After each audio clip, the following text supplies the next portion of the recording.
Hi. So we're back with our Renoodle, and here we're going to see how you could use it for a balance and for strengthening for the calf muscles as well as stretching for the calf muscles. So Edward is here with the ball of his foot. If you look down now, the Renoodle is on the floor and it does not compress down for the body weight, so it's very supportive. You could get the ball of the foot on the Renoodle and then drop those heels down. As he drops his heels down, it's a nice way to get a stretch to the Achilles tendon here.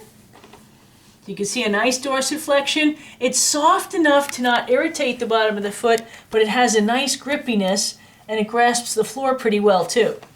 So it gives you a nice stretch for the gastrocsoleus. Now raise up on your toes.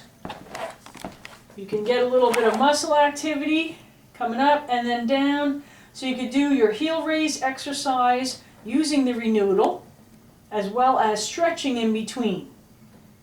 So lift up as high as you can, come down slowly. That slow descent gives you that nice eccentric control that's so necessary in the foot for balance. And then stretch and stay there for a good 15 to 30 seconds. So get the stretching effect.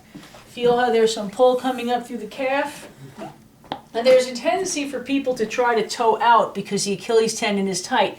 Bring your heel a little bit out to the side. Good. So your foot is nice and straight relative to your body, not toed out. Get a more specific stretch for the Achilles tendon. Now if you just walk up the Renoodle a little bit so it's more in the middle of your foot, underneath your arch, just step forward a little bit on it. Now you're going to do some balance activity. So just try balancing. I have him standing in front of a treatment table where he's holding the table for balance, and then see if you can balance on there without falling forward or back. So he's going to go from holding on to the table tight with two hands, hold on, and then gradually pick up the pressure off your palms and just the fingers and maintain your balance, but be close enough that you can grab and lean on the table if need be. So it's a great balance activity. Feel how it's a little bit of a challenge? Mm-hmm. So I'm going to be staying with the patient to guard him so he doesn't lose his balance. Staying close. But it's a wonderful way. And now just rock from heels and toes. So toes down, heels down. Up on the heels, down on the toes, then down on the heels. So coming up and down and balancing. How does it feel on the bottom of your feet? Good. So it's a nice way to start working on some of the muscle control and balance. And release.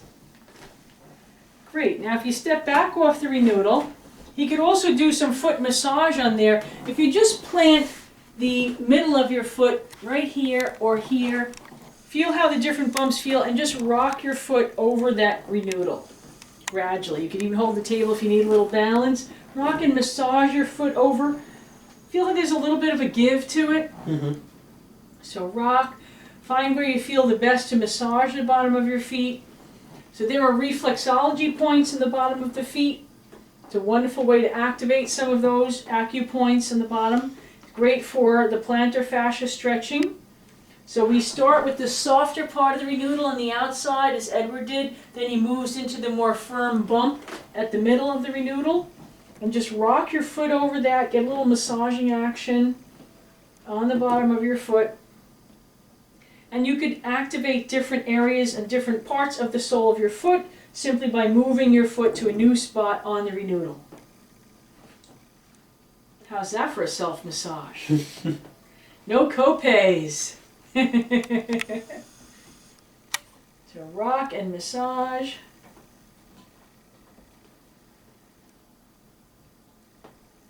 This can also be done for someone who's sitting in a chair. You get a lot more pressure and body weight for someone standing like this, but for some of our elderly folks who want to just massage some of the bottoms of the feet, you can rock your foot over the noodle in the chair as well, and even stretch the heel cord a little bit. So there we have it for some standing exercise using the Renoodle. Again, start with the small one and gradually work up from the 2-inch to the middle one. I don't recommend using the 6-inch one for standing because it will collapse, so the small or the medium one is highly recommended. Thank you.